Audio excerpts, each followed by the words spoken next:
Hi friends, welcome to my YouTube channel science for railways. ఈరోజు మనం ఒక notice గురించి చూద్దాం. సో ఆ నోటీస్ తర్వాత చాలా వరకు డేట్స్ అన్నీ కూడా ఒకే రోజున వేరు వేరు ఎగ్జామ్స్ జరిగే విధంగా డేట్స్ అనేవి రైల్వే ఇవ్వటం జరిగింది. సో ఈ డేట్స్ మీద చాలామంది పిల్లలు చాలామంది కన్ఫ్యూజ్ అవుతూ ఉన్నారు. సార్, ఒకే ఎగ్జామ్ ఒకే డేట్ రోజున 2-3 ఎగ్జామ్స్ ఉంటాయి కదా, మరి మేము ఇబ్బంది పడతాం కదా అని చెప్పి. నిజమే, అలాంటి ఎగ్జామ్స్ చాలా క్లాష్ అవుతూ ఉన్నాయి.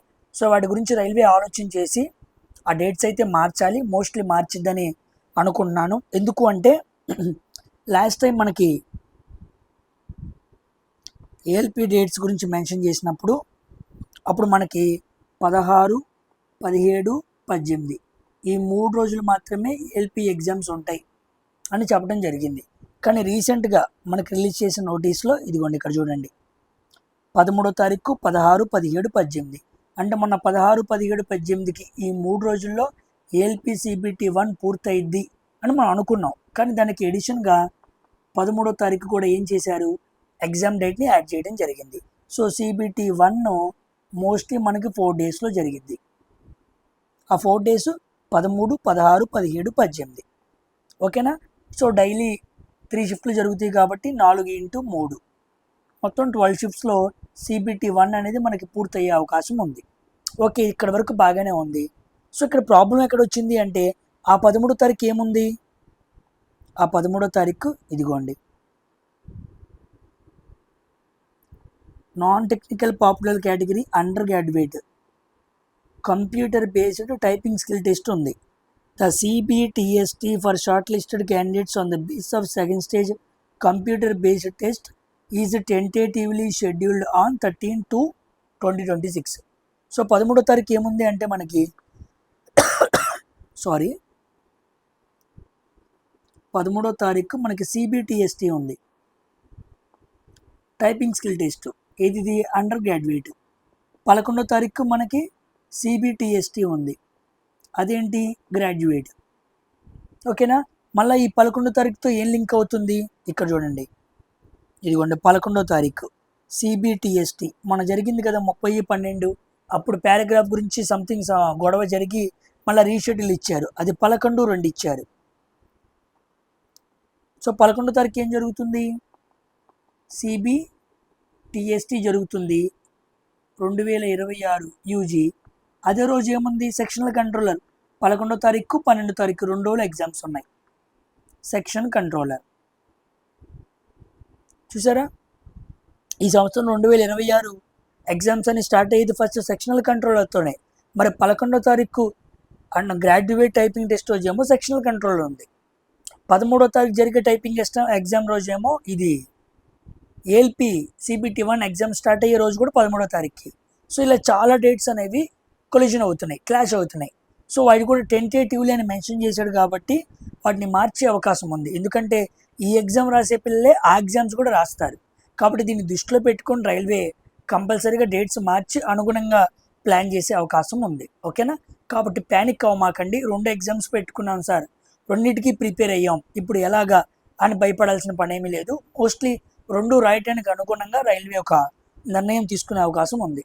స్లాట్స్ అయితే చాలా బిజీగా ఉన్నాయి, ఆ స్లాట్స్లోనే మ్యాక్సిమం పెట్టాలన్న ఆలోచనలో ఉన్నారు. ఓకేనా? సో ఫిబ్రవరి 11 అండ్ 12, 2026 ఫిబ్రవరి 2011, 12 రోజు జరిగే సెక్షనల్ కంట్రోలర్ ఎగ్జాము. తర్వాత 13, 16, 17, 18 వెంటనే సిబిటి 1 కూడా ఉంది. ఇదే మధ్యలో 11నేమో గ్రాడ్యుయేట్ టైపింగు, 13నేమో అండర్ గ్రాడ్యుయేట్ టైపింగ్ ఉంది. ఈ టైపింగ్ కూడా చాలా జాగ్రత్తగా ప్రిఫర్ చేసుకోండి. దీనికి రాసే వాళ్ళు దీనికి కూడా రాస్తారు, జాగ్రత్తగా ఉండాలి. ఇక ఫిబ్రవరి 2 నుంచి 2 ఉంది, ఫిబ్రవరి 2 ఎగ్జామ్ ఉంది, గ్రూప్ డి ఎగ్జామ్ అనమాట. ఫిబ్రవరి 2 ఉంది, 3 ఉంది, 4 ఉంది, 5 ఉంది, 6 ఉంది. సోమ, మంగళ, బుధ, గుర, శుక్రు 7, 8 సాటర్డే సండే హాలిడేస్. మళ్ళా 9, 10 ఎగ్జామ్ ఉంది. అంటే 1, 2, 3, 4, 5, 6, 7 7 డేస్ ఎగ్జామ్ ఉంది. ఇక్కడ కూడా 7x3 21 షిఫ్ట్లు వస్తాయి అన్నమాట. కాబట్టి ఇక్కడ కూడా చాలామంది పిల్లలు వెయిట్ చేస్తున్నారు. అయితే కొంతవరకు బెస్ట్ ఏంటని చెప్పుకోవడం అంటే ఈ గ్రూప్ డి ఎగ్జామ్కి ప్రిపేర్ అయిన వాళ్ళు ఎవరైతే ఉంటారో వాళ్ళు అంటే ఫిబ్రవరి వరకు వెయిట్ చేశారు కదా. సో వెయిట్ చేయడం వల్ల మా ఎగ్జామ్ చాలా లేట్ అయింది, మేము చాలా ఇబ్బంది పడ్డాము, మేము నష్టపోయాము అనే ఫీలింగ్ కొంతమందికి ఉంది. కానీ మీకు లేట్ అవడం కొంతవరకు మంచిదే. ఎందుకు మంచిది అంటే మీ ఎగ్జామ్ 10 పూర్తవంగానే వెంటనే 11 సెక్షనల్ కంట్రోల్ స్టార్ట్ అవుతుంది. కరెంట్ అఫైర్స్లో మీరు చాలా అప్డేటెడ్గా ఉంటారు. జనవరి 9, 10 రాసిన వాళ్ళు ఏం చేస్తారు, కరెంట్ అఫైర్స్ చదవడం ఆపేస్తారు, పర్టికులర్లీ పట్టించుకోరు. కానీ మీరు మాత్రం ఫిబ్రవరిలో ఎగ్జామ్స్ ఉన్నాయి కాబట్టి ఆ కరెంట్ అఫైర్స్ మీద ఫోకస్ చేసుకుంటూ వచ్చారు. ఫిబ్రవరి ఈ 10వ తారీఖు రాసేవాడు కూడా ఏం చేస్తాడు, జనవరి కరెంట్ అఫైర్స్ కూడా చదువుకుంటూ వస్తాడు. అంటే కరెంట్ అఫైర్స్ ప్రకారంగా, ప్రాక్టీస్ ప్రకారంగా ఈ ఫిబ్రవరిలో రాసే పిల్లలు చాలా యాక్టివ్గా ఉంటారు. When compare to November, December, జనవరిలో గ్రూప్ డి ఎగ్జామ్ రాసిన పిల్లలతో పోల్చుకుంటే వీళ్ళు చాలా యాక్టివ్గా ఉంటారు. ఎందుకు, వీళ్ళు ఎగ్జామ్ అవ్వలేదు కదా, ఇంకా ప్రాక్టీస్ చేస్తూనే ఉంటారు కదా, అందువల్ల. కాబట్టి మీ 10 అవ్వగానే 11 సెక్షనల్ కంట్రోలర్ 2 రోజుల గ్యాప్తో ఏఎల్పి స్టార్ట్ అవుతుంది. కాబట్టి మీ గ్రూప్ డి ప్రిపరేషన్ మొత్తం చక్కగా దేనికి ఉపయోగపడిద్ది అంటే CBT 1కి బాగా ఉపయోగపడిద్ది. కాబట్టి లేట్ అవ్వటం వల్ల ఏమి నష్టపోయాం అనుకోవద్దు. మనకి ఏం జరిగినా మంచి జరిగింది అనుకుంటే ఇదిగో మంచి బాగానే జరిగింది, వెంటనే CBT 1 స్టార్ట్ అయింది. కాబట్టి చక్కగా మీ ప్రిపరేషన్ని ముందుకు తీసుకువెళ్ళండి. ఈ క్లాష్ అయిన డేట్స్ గురించి రైల్వే ఆలోచన చేసి మళ్ళీ ప్రొవైడ్ చేసే అవకాశం ఉంది, ఓకేనా. సో మీరేం ప్యానిక్ అవ్వద్దు, చక్కగా ప్రతి ఎగ్జామ్ రాసే అవకాశం రైల్వే మీకు ఏర్పాటు చేసింది. మీరు చక్కగా రాయండి. చెప్పాను కదా, చాలా రకాల మాక్ టెస్ట్లు అనేవి మన ఛానల్లో వస్తూ ఉన్నాయి.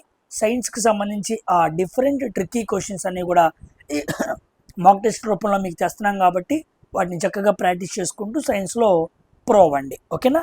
సో ఇక్కడితో వీడియో ఫినిష్ చేస్తున్నాను. ఇలాంటి సంబంధించిన ఏమైనా అప్డేట్స్ కానీ ఏమైనా డౌట్స్ కానీ వస్తే వాటి మీద కూడా చిన్న చిన్న వీడియోస్ చేసి మీకు